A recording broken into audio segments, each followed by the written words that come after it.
presento el vídeo oraciones, cómo se analizan. Ya sé que el análisis de oraciones es un rollo, pero vamos a intentar que sea más fácil. Antes de analizar tenemos que tener claro qué es una oración. Una definición simple es enunciado con verbo. Ya sabemos que si no tiene verbo estamos ante una frase. Luego tenemos que tener claro cómo vamos a analizarla, los tipos de análisis que hay.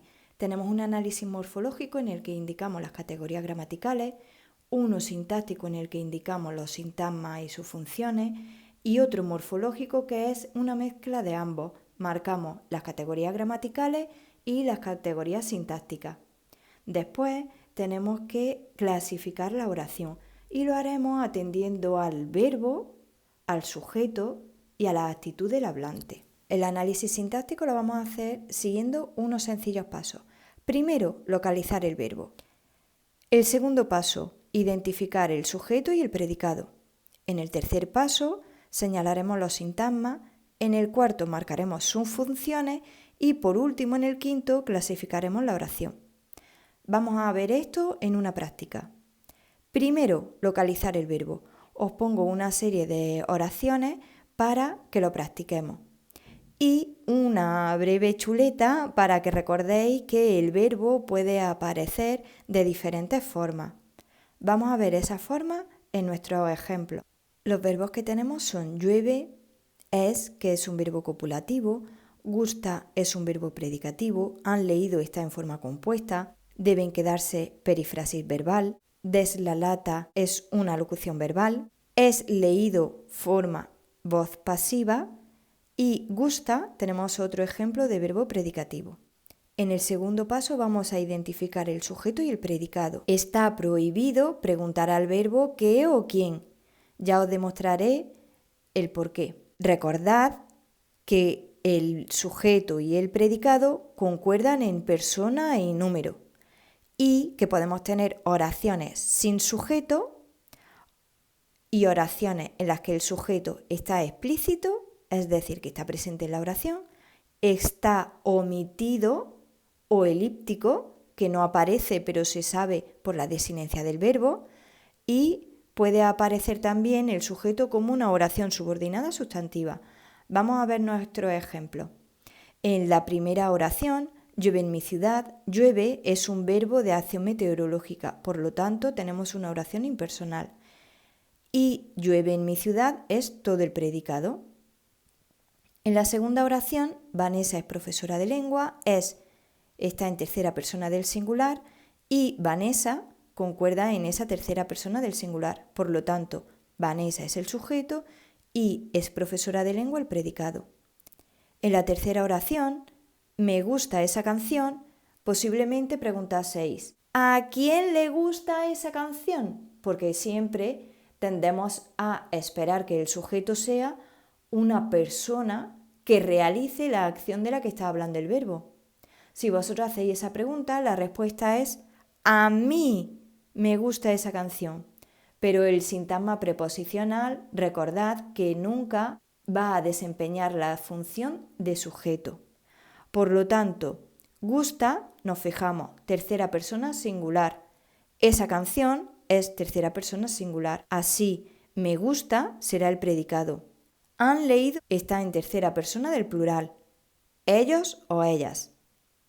Han leído un libro es el predicado. Deben quedarse tercera persona plural. Tenemos el pronombre todos, así que todos será el sujeto y deben quedarse en casa el predicado. No des la lata con el balón. Des la lata, segunda persona singular. El sujeto es tú, es omitido, y no des la lata con el balón es el predicado. El libro es leído por los alumnos.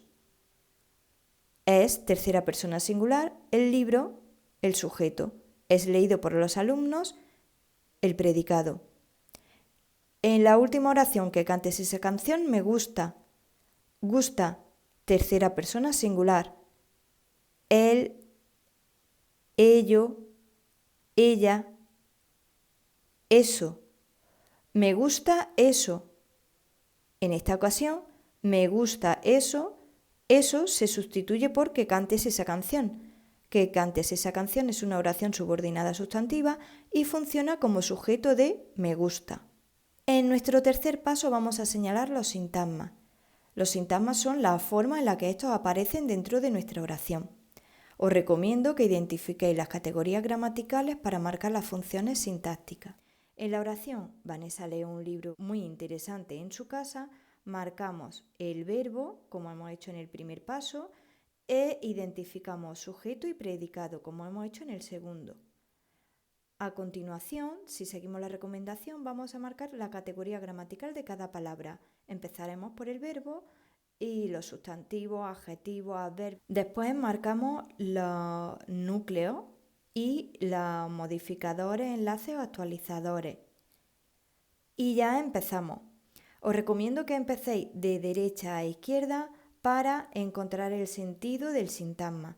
Si nosotros ya sabemos o hemos visto que tenemos una preposición y esa preposición funciona como enlace, es porque necesitamos tener un término. En este caso, este término aparece como sintagma nominal porque el núcleo es un sustantivo. Si tenemos enlace y término es porque hay un sintagma preposicional. El siguiente núcleo que nos encontramos es el adjetivo y vemos que está modificado por un adverbio, pues tenemos un sintagma adjetival. Después tenemos un núcleo que es un sustantivo, así que tenemos un sintagma nominal que tiene un actualizador y complemento en forma de grupo adjetival. Marcamos el predicado, que es un sintagma verbal, y marcamos el sujeto, que es un sintagma nominal. En el cuarto paso vamos a marcar las funciones que desarrollan los sintagmas. Tenemos la misma oración y nos vamos fijando en los sintagmas. El sintagma nominal funcionaba como término. El sintagma preposicional indica el lugar y por eso es complemento circunstancial de lugar. El sintagma adjetival está complementando al sustantivo libro, por eso es un complemento del nombre. Y el sintagma del nombre funciona como complemento directo dentro de la oración. El sintagma verbal es el predicado verbal y Vanessa es el sujeto. Por último, vamos al quinto paso, que es la clasificación de la oración. Atendemos a tres aspectos. El verbo, veremos el número de verbos que tenemos. 1, tendremos una oración simple. Para más de 1 tendremos una oración compuesta. Según la voz del verbo tendremos oraciones activas o pasivas y según la naturaleza del verbo tendremos oraciones copulativas y predicativas y dentro de estas las transitivas que tienen complemento directo y las intransitivas que no lo tienen. Después vemos la actitud del hablante, que puede ser enunciativa, afirmativa o negativa, interrogativa, exclamativa, desiderativa, exhortativa o imperativa y dubitativa. Os pongo unos ejemplos de las oraciones que nosotros hemos visto. También podemos tener oraciones con sujeto agente o sujeto paciente. Esas son las oraciones que tienen sujeto y las oraciones impersonales que son las que no tienen sujeto. Si te ha gustado este vídeo, ya sabes, suscríbete, dale a la campanita para recibir las notificaciones, haz like y sobre todo compártelo con tus amigos.